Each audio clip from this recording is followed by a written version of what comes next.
সঙ্গে এই মুহূর্তে টেলিফোন লাইনে রয়েছেন আইনজীবী ফিরদৌস শামীম। নমস্কার দাওয়ালে, আপনার সঙ্গে রয়েছে আমি প্রিয়া। সুপ্রিম কোর্ট থেকে নির্দেশ দেওয়া হয়েছে আগামীকাল যে দাগিদের যে লিস্ট সেটা প্রকাশ করতে হবে। দেখুন, নির্দেশ সুপ্রিম কোর্টের প্রথমেই আছে, কিন্তু তারা দাগিদের তালিকা না প্রকাশ করে তারা বেসিক্যালি এটাকে লুকিয়ে রাখতে চাইছিলেন, বিশেষ করে এসএসসি এবং সরকার উভয়েই যে কোনো ভাবে তাদের দাগিদের সঙ্গে ছিলেন সেটা প্রতিহত করার জন্য। দ্বিতীয় হচ্ছে, তারা তো দাগিদেরকে ইভেন পরীক্ষায় বসাতে চেয়েছিলেন, এটা অপারগ হয়েছেন কলকাতা হাইকোর্টের সিঙ্গেল বেঞ্চের নির্দেশ, ডিভিশন বেঞ্চের নির্দেশের ফলে।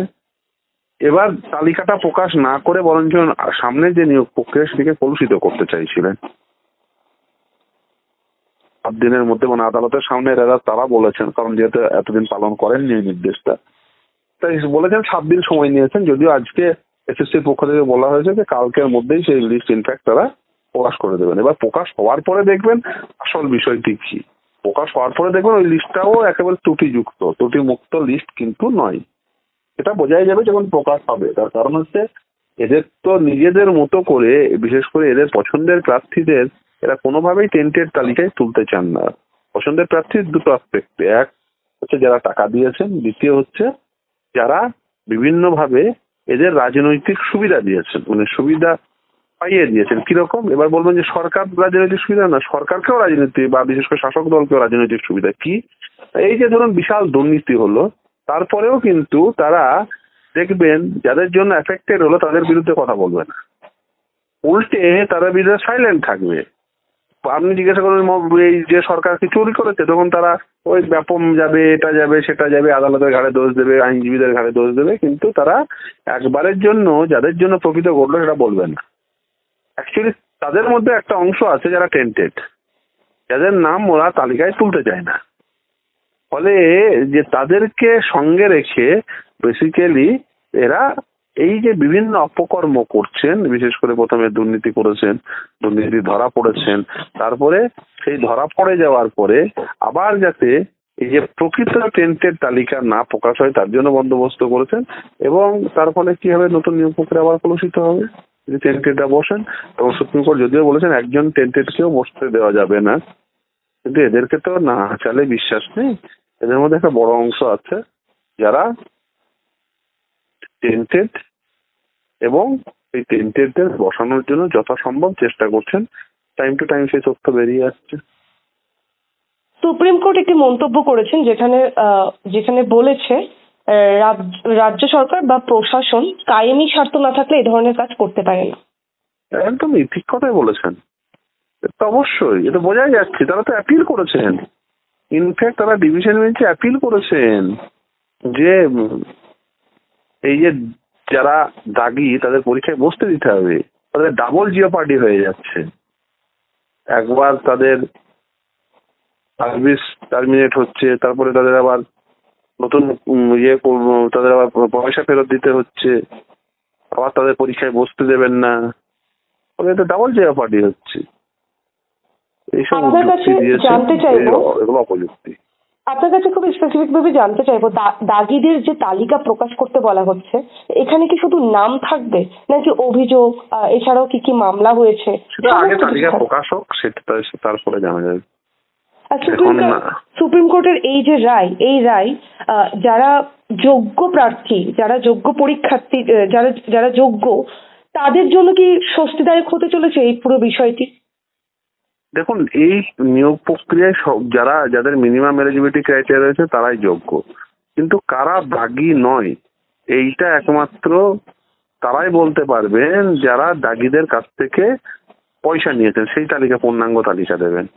দ্বিতীয় হচ্ছে, এই যে যদি দাগি এবং অদাগি এই যে স্পষ্ট বিভাজন রেখা যদি টানা যেত তাহলে কিন্তু একজনেরও চাকরি যেত না। যে অংশটি দাগি বলে চিহ্নিত হয়েছে এরা যে চিহ্নিত দাগি, এর বাইরের গুলো যে দাগি নয় সকলেই, সেটা বলাতে পারছে না। এখন কেউ জোর করে বলতে পারে না আমাকে প্রমাণ করুন আমি দাগি, এইটা আপনাকে কেউ প্রমাণ করতে যাবে না। আপনাকে প্রমাণ করতে হবে যে আপনি সম্পূর্ণরূপে চিহ্নিত নন দাগি হিসেবে, কারণ আদালতে সামনে এটা প্রতিভাত হয়েছে যে এই নিয়োগ প্রক্রিয়ায় দুর্নীতি হয়েছে।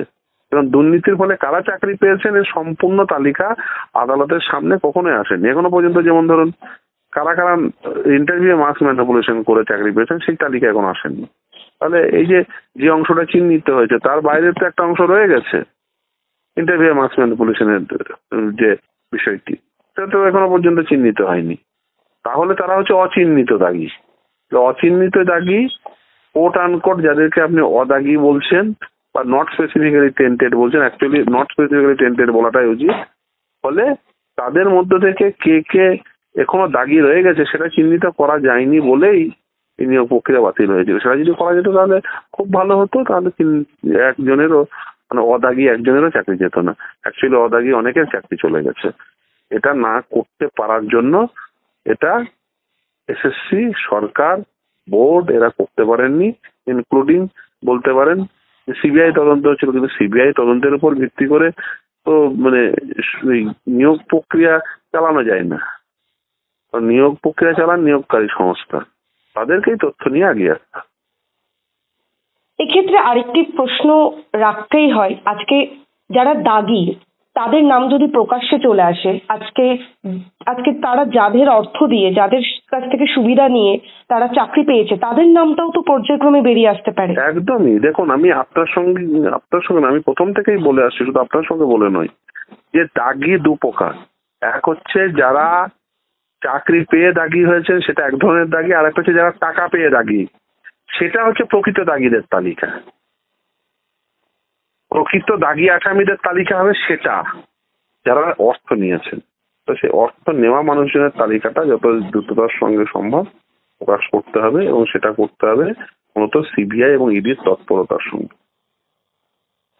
সুপ্রিম কোর্ট প্রথমে বলল 7 দিনের মধ্যে দিতে হবে, এরপর তড়িঘড়ি আবার আগামীকাল না, দিতে এটা হবে। সুপ্রিম কোর্ট বলেনি, সুপ্রিম কোর্টের সামনে এসএসসির আইনজীবী বলেছেন।